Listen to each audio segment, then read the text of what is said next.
best a hobbyist. Exactly. If not just some guy with 20 extra bucks that he threw at a thing. 20, more like 100. Oh. If you get serious in the quadcopters, those things are thousands of dollars.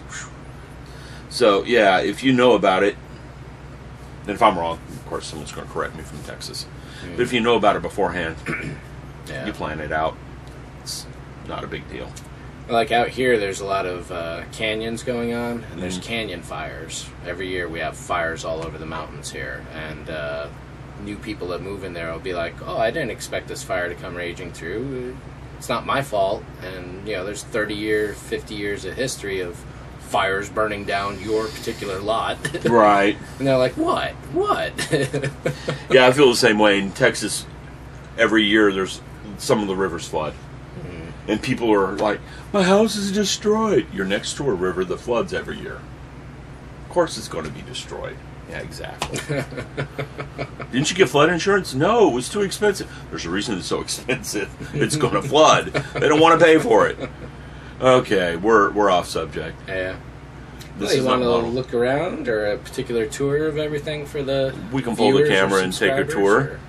so everyone can see this. I still haven't toured anyone in my house yet, simply because, well, We just moved in. we just moved in, and I can't because we have to move back out for them to fix stuff. Very annoying. But that's not anything new. I've shared that on video before. That's true. We talked about paints earlier. Yeah, Tamiya's, Alclads, lacquers on lacquers. We did. Brushing things, air versus airbrushing. Right. What else? The way testers would rip up. Oh, yeah, I used to use tester paints at the same time he was using them. I don't know if he's still using them or not, but I had a problem with adhesion. Adhesion. That's the right word. You spray the paint down, put some tape down, spray another layer, a different color down, pull the tape up, you get jaggedy edges on the paint line, and the underlying layer would pull up with the tape. No matter what I would do, that would happen. I put primer down, it would still happen. So I just quit using tester paints. Yeah. And you were having the same problems at the same time.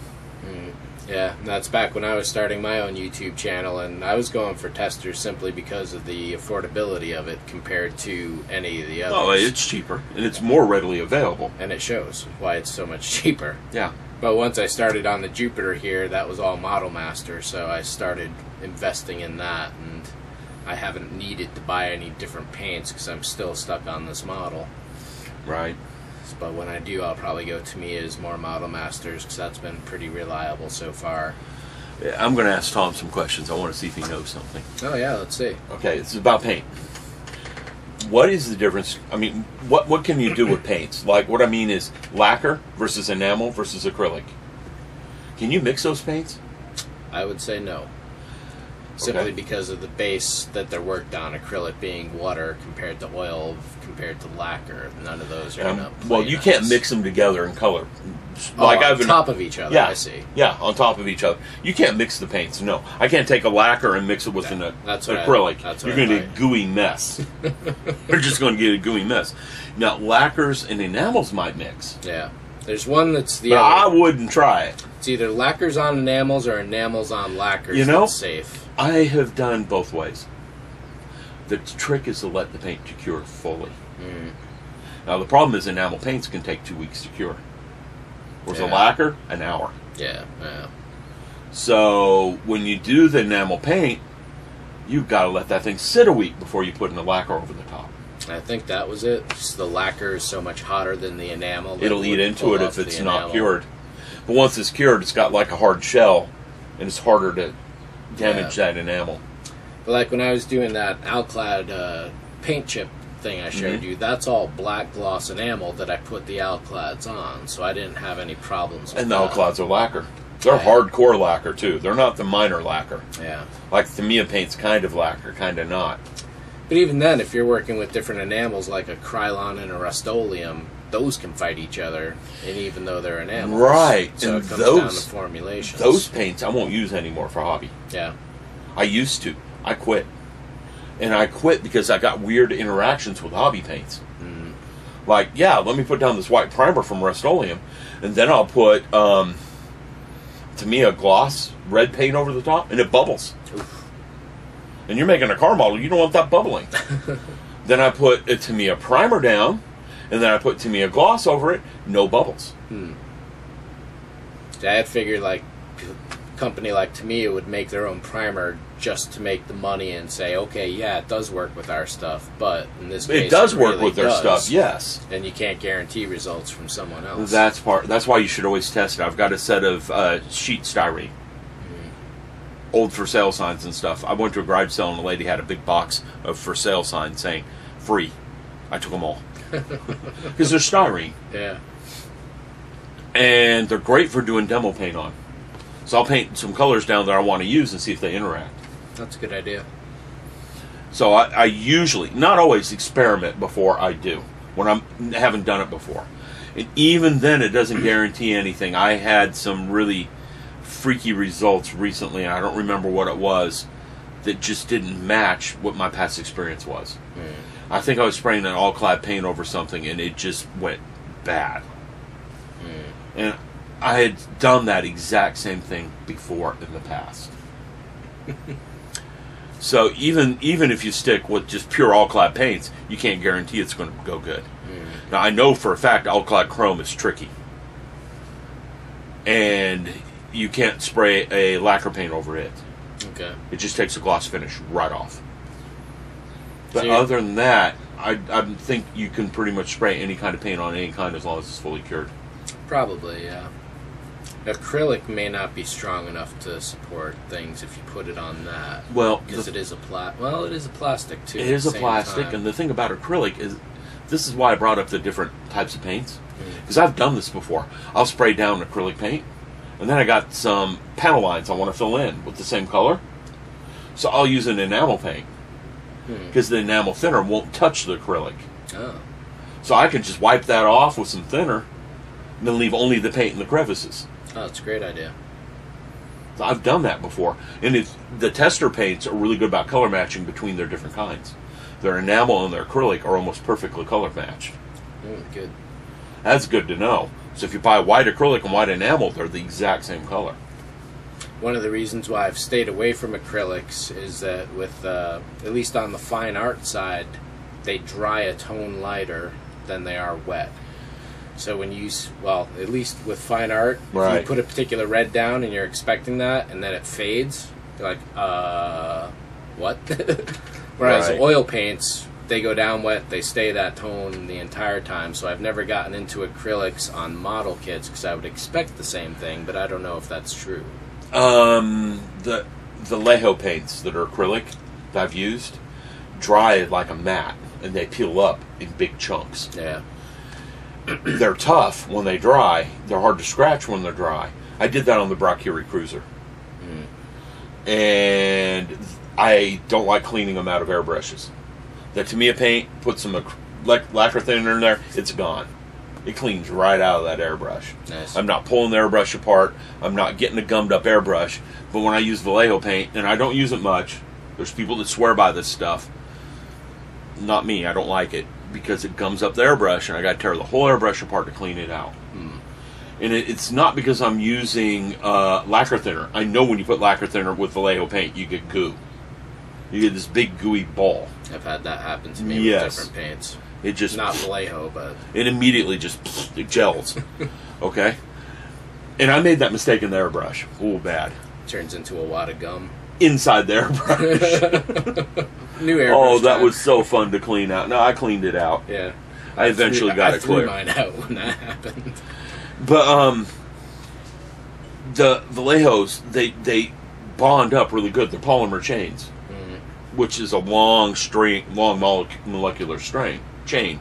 So it dries up very strong like a mat, but it dries like a mat. So if you want to do paint chipping or weathering, you can't really use it. I see. Okay? But an enamel paint isn't going to penetrate that. And I was using lacquer thinner on it, and it's not penetrating it. Now, 91% is alcohol. It starts with the I. Isopropyl. Isopropyl. I got you messed up. That stuff will eat through anything. It eats the lacquer, it eats the enamel, and it'll eat into Vallejo paints. Hmm. So there's one thing to keep in mind. And when you have done that, have you seen that you could use that to any particular aesthetic effect? Like putting isopropyl on there a certain way? Or, I haven't. I wasn't looking for that. Yeah. Another thing I found that eats through almost any kind of paint is Arm & Hammer baking soda toothpaste, which surprised the heck out of me. I was experimenting. I wanted to do paint chipping. I was trying to learn how to do the hairspray effect, where you spray hairspray and then put paint over the top. Yeah. And I was brushing my teeth and not paying attention, set my toothbrush down on one of the sheets. Looked at it and went, oh, we'll just leave it and see what happens. Put some paint over it, came back, it had eaten through everything. Huh. Primer, all the way down to bare plastic. And it was only there a day. No kidding. Ate everything off. Oh, I wonder if a bath of that would be good for stripping. I have no parts. idea. I never tried it beyond that. It left some really interesting paint effects on there because the edges of it, there were 4 or 5 different colored layers of paint on that, and it left the color paint rings. So kind of like you were fractal. showing me on your car. Yeah, yeah. Huh. Okay. So it did a good effect, but it stripped to bare plastic. Like if you stop it beforehand or... I have no idea. Yeah. I don't know if it was left on there overnight that did it or what did it. Right. Because I expected you'd paint over the toothpaste, you'd wipe the toothpaste off, and you'd have your underlying layer. Not that it would eat all the way down. Because I wanted to take the toothpaste and do this with it on the model. Yeah. Well, after I left it there, I was like, let's try this. Let's see if I can splatter it off the toothbrush like this on the model, paint it, and then wipe it off, and I get a nice weathered pattern. No. It's just going to eat all the way through. Yeah, maybe if you stop it early. But then you'd have to experiment for how You also long have to wait leave it. exactly, and I don't want to get into that. Yeah. That was going to be too much. Although I do that sometimes on my channel. I don't know if you've caught me doing that. I will set up 5 or 6 different cards and put 5 or 6 different paints on it. I did see one of those a while ago, I think, yeah. I did that with putties. Deslocks Cruiser. I went through 7 or 8 different putties, putting that model together, seeing which one I like to work with. Found out it was automotive putty that worked the best. Huh. Aves is good for putty, but it cures harder than the styrene. Yeah. So when you're trying to sand it, you sand styrene, not Aves. Don't eat the fiber optics. So you go. you don't really want that happening. Eating the fiber optics or Aves is a putty.